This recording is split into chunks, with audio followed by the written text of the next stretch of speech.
Okay, welcome back to the Success, Money, Marriage podcast. I'm Steve Siebold. And I'm Dawn Siebold. And today we're going to talk about a concept. Your favorite topic. My favorite topic. Favorite. Okay, and it goes all the way back to a book called The Fountainhead by Ayn Rand. Now, some of you might have read. Hunter, do you ever read The Fountainhead? Okay, a lot of people read The Fountainhead, millions of people over the years. Of course, it's a really old book. So in some states they recommend it in high school, other states they don't. Not in Georgia. Probably not in Georgia. Not in Georgia. That wasn't recommended. One of those books. Ayn Rand was, a controversial author, novelist, philosopher. Literally had like an IQ of like 190, some crazy thing. I mean, but very controversial figure. If you're not and familiar. female in the 60s. Yes. Which is that itself was controversial because you didn't have in the 50s. Was it the 50s? She wrote Fountainhead, I believe, in the 40s. Okay. She wrote Atlas Shrugged. But that was even controversial to begin with because she's on TV. I mean, she was the only female so. Yeah, she was pretty amazing. Look her up on YouTube, Ayn Rand, Aynrand, Ayn Rand. People say it's Ayn Rand, but it's not because she's from Russia and it's pronounced Ayn. Anyway, so in The Fountainhead, one of the characters in this novel talks about living an unrestricted existence. So I read this when I was in high school and I thought, it just captured my imagination because I thought an unrestricted, that means I can do what I want, to me, what I want, when I want, with whom I want, for as long as I want, and I don't have to answer to anyone for the rest of my life. And then I get married. What am I thinking? Well, I mean, if you think back to... I took the whole thing down the tubes by getting married. Couldn't have thought that much of it. Now I got a boss for the rest of my life. Couldn't have thought that much of it. But I mean, you're reading this in high school, and I didn't read it till I was in college, but everything is restricted. You're living with your parents. You have to go to school. You have to do what your parents say. I mean, you're reading at a time in your life where every single thing you've done is restricted, or you're doing at the time. That's definitely part of it. So that's funny. Yeah. Well, also, growing up on the national junior tennis circuit with all these rich kids, you saw I saw the way they lived. I mean, my gosh, these kids are 10 years old and they're getting driven to tournaments in limos. Right. They're flying in their parents' jet to the tournaments and they're like 12. It's like, what is this? We can barely afford to go to all the tournaments and lessons and all the rest of it. But this concept just captured me, and I've literally spoken about it. I mean, all over the Western world, anyway.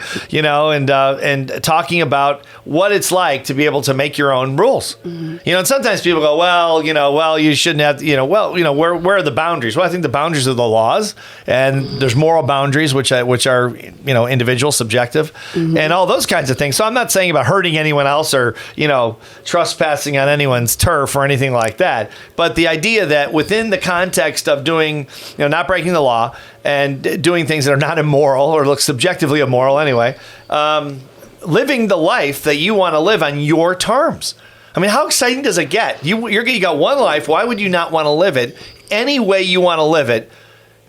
And just, make it up as you go. Well, and I think what's interesting is that you don't have to be rich. I mean, that was what you and I wanted. Really helps. No, we wanted that. It helps. But we did. We wanted that. I mean, it does. No kidding. But you look at Mother Teresa, who did exactly what she wanted. No restrictions. She did, and she lived very poorly from what they say. I think she had billions of dollars, but she had access to 6 jets. Yeah, right. Yeah. I know. Okay.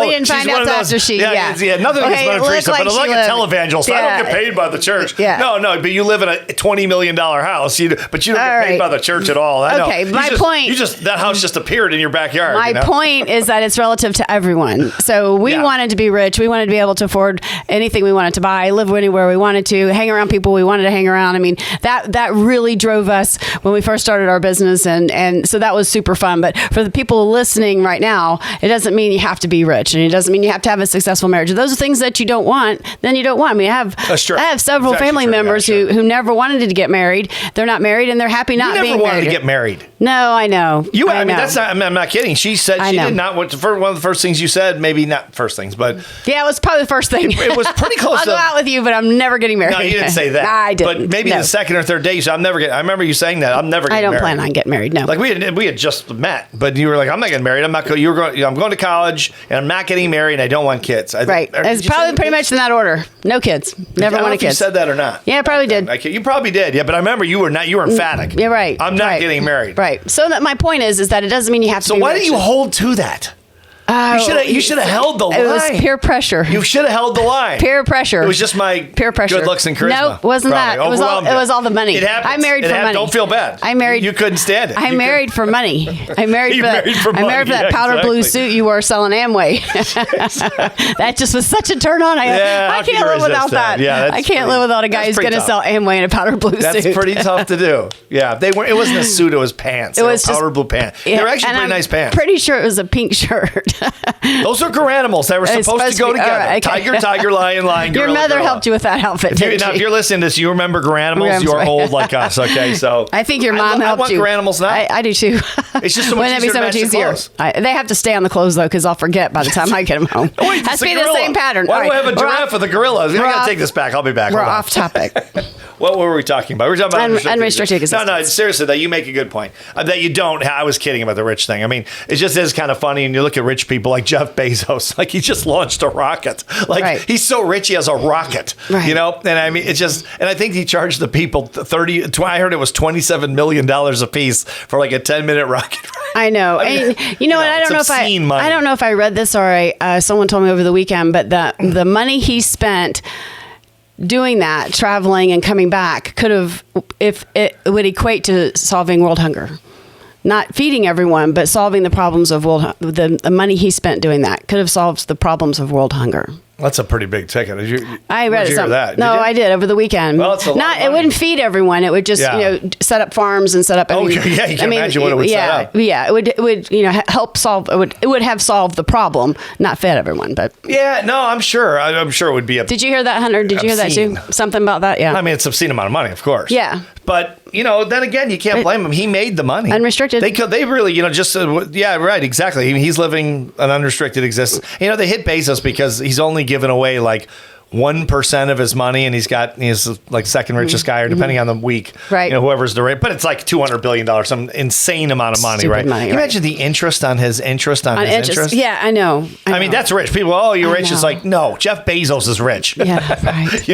Right. It's like, I always like your line in the class that rich people don't use their income, they just spend their interest. They don't live on income. They live on interest. They live on interest, right? They never touch the principal. It's one of my favorite lines. Just keep getting richer. Right. We learned that during all the interviews, and you think, interest, my God, my interest was 2 cents. How do I live on, what they make, there's big money involved, obviously. Right. But you are right, seriously. I mean, that you don't have to be rich. It depends on what your unrestricted existence is. Right. Maybe your unrestricted existence is, living in like the minimalist movement. Right. And someone says, hey, I want just a house or a condo or an apartment, something small enough where I can just control everything. I don't have to have a big mortgage or anything and worry about payments. Hey, you can make a pretty good case for that. Absolutely. Maybe I want to retire early. I want to travel the world, or, whatever. But another thing for you living unrestricted would be having a job.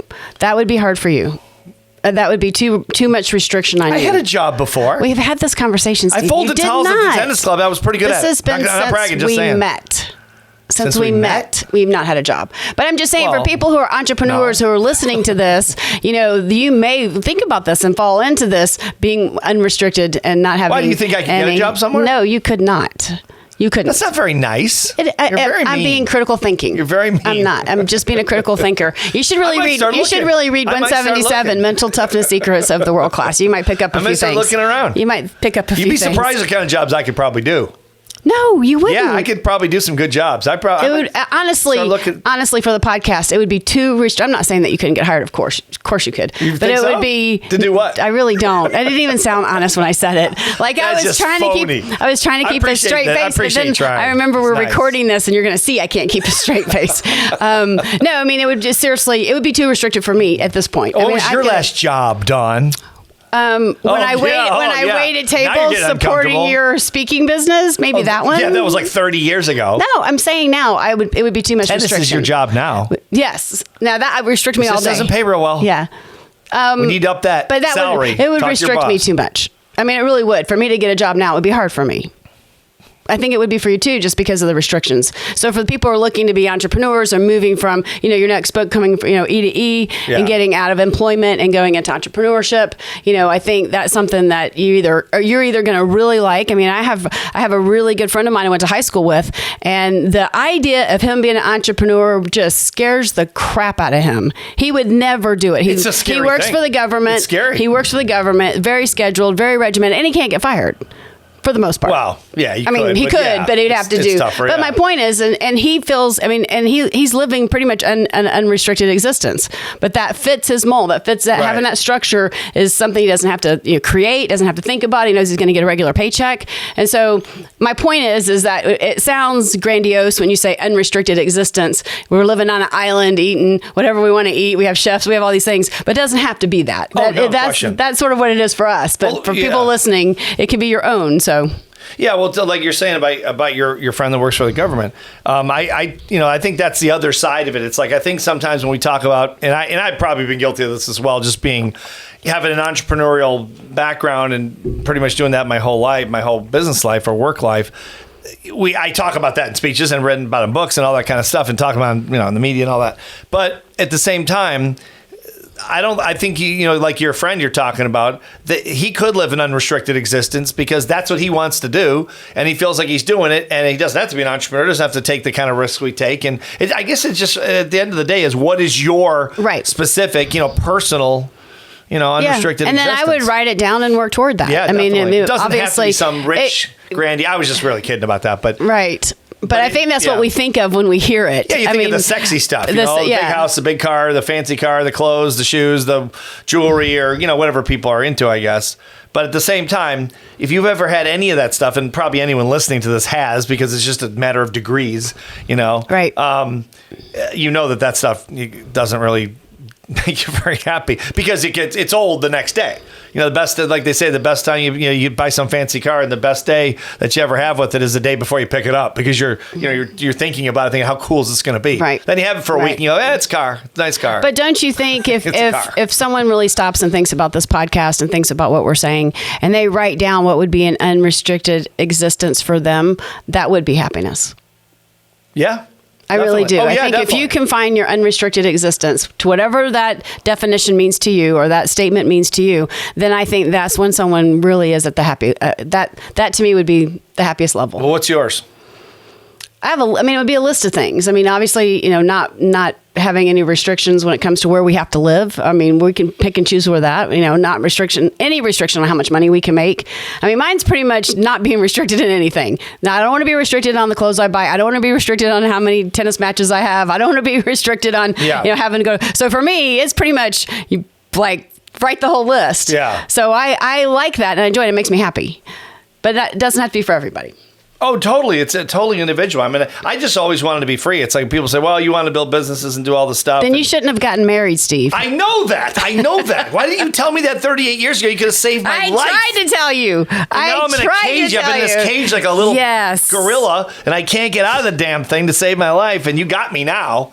You feed me the bananas through there, and lucky you. You scored. I'll tell you. Yeah.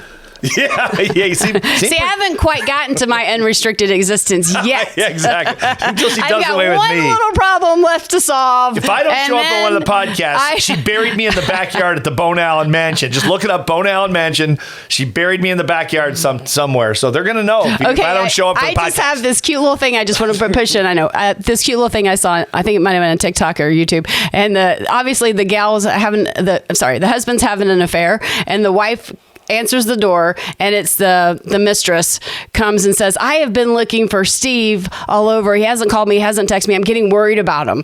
And she says, oh, he's okay. He's down in the garden. And the lady's like, I just went by the garden and I didn't see Steve. And she's like, did you dig? I saw that. Okay, everybody probably saw that. Social media. By the time it gets by the time I get it, everybody's seen it. But I thought, you just said I just put you down. Anyway, it's like those dog videos on TikTok. Yeah, I'm addicted to those dog videos.